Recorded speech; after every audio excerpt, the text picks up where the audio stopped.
Salam sejahtera, anda semua menonton Cerita di Sebalik Berita. Hari ini merupakan hari pertama bagi fasa ketiga program imunisasi COVID-19. Kalau ikutkan fasa ketiga ni mencakupi jumlah penerima ataupun individu yang tergolong ataupun yang layak untuk mendapat suntikan vaksin COVID-19 dengan jumlah ataupun rangkumannya lebih besar, lebih pada 13 juta.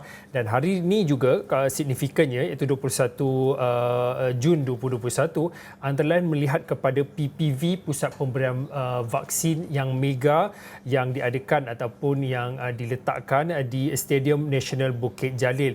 Untuk itu, kalau boleh saya nak bersama dengan Faris Azman. Kalau diikutkan dalam jadual liputan di Esok Awal ni, hari ini Faris ditugaskan untuk membuat liputan hari pertama operasi PPV Mega Bukit Jalil. Kalau boleh saya nak tunjukkan sedikitlah rantaian yang diciapkan oleh Faris di Twitternya. Kalau boleh saya tunjukkan di iPad saya ni.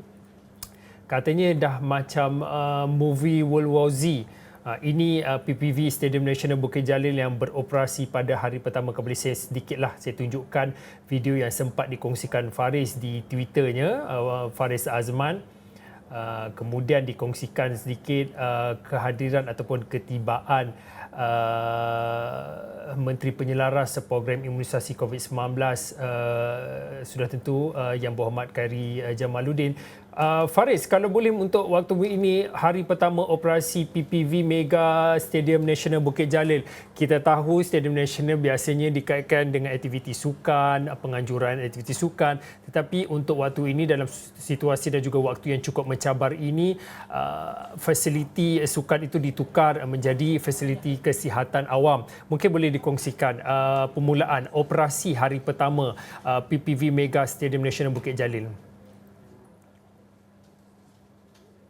Baik, terima kasih Fauzi. Sudah tentu kalau Fauzi tengok ucapan di Twitter yang saya letak pada awal tengah hari tadi, sebenarnya kalau kita lihat PPV Mega sebelum-sebelum ini di mana-mana saja di WTC KL ataupun di IDCC ataupun di mana-mana, kita tidak melihat begitu kemah yang besar yang berada dalam Indo Stadium itu agak besar dan agak boleh katakan itu pertama kali saya lihat bagaimana PPV Mega dibina seperti yang dikatakan oleh Menteri Belia dan Sukan sebelum ini, begitu juga Menteri Penyelaras Khairi Jamaluddin. Sebenarnya PPV Mega ini hari pertama seperti yang anda katakan Fauzi, ia melihatkan 3,000 dos vaksin saja diberikan kerana apa yang dikatakan oleh Menteri Penyelaras PIK ataupun program imunisasi COVID-19 kebangsaan Khairi Jamaluddin, di mana 3,000 ini untuk memastikan jika ada isu-isu tertentu untuk mereka memperlihatkan kembali untuk menambah baik jika ada isu-isu itu. Jadi 3,000 ini juga didahulukan dalam tempoh 3 hari, lebih kurang begitu.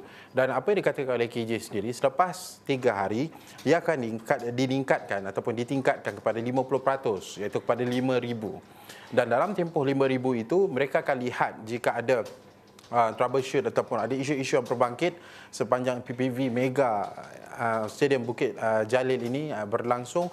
Dan selepas itu dalam tempoh beberapa minggu mereka akan terus dengan kapasiti penuh, iaitu 10,000 dos vaksin diberikan dalam tempoh sehari. Dan ini adalah PPV antara yang terbesar yang pernah dibuka oleh kerajaan, CITF dan agensi-agensi berkait rapat dengan PICK ini ataupun PIK ini.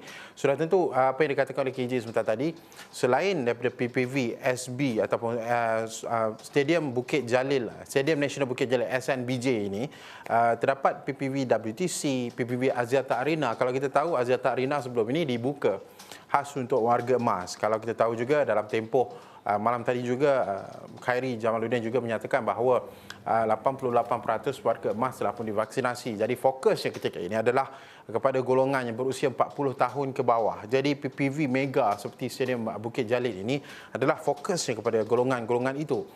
Jadi perjalanannya pada pagi tadi ataupun tengah hari tadi sebenarnya, saya berada di situ tapi kami media tidak dibenarkan untuk masuk. Hanya cameraman saja dibenarkan masuk. Jadi saya boleh lihatlah video itu saya rakamkan daripada luar. Nampaklah agak besar kawasannya itu. Dia terdiri daripada 2 stesen. Kalau di WTC namanya Station 1, 2, 3. Tetapi di sini adalah HOC atau HCO, lebih kurang macam itu, A dan juga B.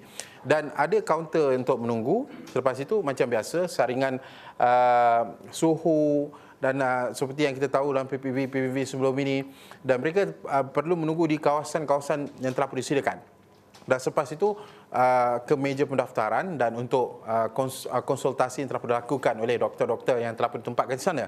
Jadi selepas itu barulah vaksinasi dijalankan. Tetapi dalam kapasiti 10,000 ini dalam sehari untuk satu PPV sebenarnya, Fauzi, ini boleh dikatakan antara pecutan-pecutan yang ingin dilakukan oleh CITF atau kerajaan dalam program imunisasi COVID-19 kebangsaan untuk menyaksikan seperti mana dikatakan oleh YBKJ, end of the year, dia cakap pada hujung tahun nanti kemungkinan kita akan mendapat herd immunity seperti yang dijanjikan.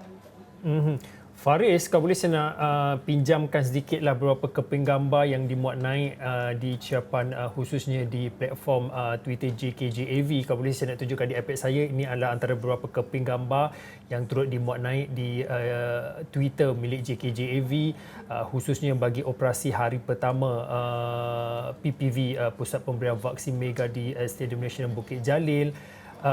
Faris, seperti yang Faris katakan sebentar tadi, kalau bolehlah saya nak minta Faris buat sedikit perbandingan lah, selain pada kita melihat kepada kapasiti ataupun kemampuan bagi PPV Mega Bukit Jalil kalau dibandingkan dengan PPV yang lain. Tadi pun Faris dah katakan untuk hari pertama pun 3,000, nanti disasarkan paling dekat 5,000 dan hujung sasarannya adalah 10,000 sehari pemberian dos vaksin. Mungkin daripada segi kemudahan-kemudahan lain yang disediakan di PPV Stadium Bukit Jalil ini yang ditambah baik untuk memudahkan mungkin pergerakan mereka yang datang untuk menghadiri temujanji vaksin, mengambil kira pengalaman dan juga mengambil kira apa yang ditambah baik, kemudahan-kemudahan yang telah pun disediakan khususnya di PPV lain. Baik, kalau kita tahu fasiliti dari segi pandangan saya ataupun kita yang biasa buat apa saja coverage ataupun liputan berita di PPV di Stadium Nasional Bukit Jalil sebenarnya, Fauzi, kalau kita lihat dari segi parking kereta kita tahu boleh kop sampai 80,000 lebih kurang begitu. Jadi fasiliti ini adalah satu fasiliti yang dikatakan ataupun dilihat sebagai memudahkan lagi perjalanan vaksinasi yang dilakukan kerana keselesaan seperti mana dikatakan oleh CITF dan juga program imunisasi COVID-19 kebangsaan ataupun PIK.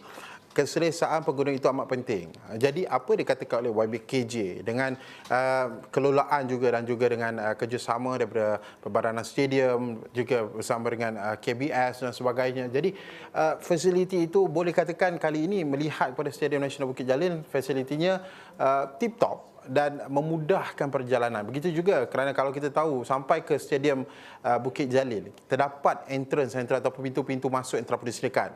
Kalau Fauzi pernah ke Stadium Bukit Jalil, sudah tentu stadium yang pertama ataupun entrance yang pertama dah, kedua adalah entrance untuk golongan-golongan awam yang ingin penerima vaksin. Selepas tu yang ketiga atau yang keempat adalah untuk OKU dan sebagainya. Jadi lebih teratur lihat begitu, dan PPV ini lebih bersedia untuk menerima penerima dalam tempoh sehari 10,000 vaksin seperti dikatakan oleh YBKJ dalam tempoh beberapa minggu lagi. Jadi fasiliti itu sangat tip-top. Begitu juga dengan petugas-petugas. Mereka disediakan dengan pengetahuan seperti mana exposure yang lebih banyak kalau dibandingkan daripada pertama kita mula di WTC dan PPV Mega. Jadi kali ini persediaan itu lebih rapi, tetapi sudah tentu ada grey zone, ada isu-isu yang berbangkit. Tetapi fasiliti kalau nak dikatakan kepada soalan Fauzi, bagi saya melihatkan tidak akan ada masalah di PPV Stadium Nasional Bukit Jalil selepas ini. Mungkin orang ramai juga akan lebih bersedia dan akan memberikan kita katakan boleh katakan satu penghormatan jugalah ataupun satu pujian juga boleh diberikan kepada CITF kerana persediaan mereka yang sangat rapi.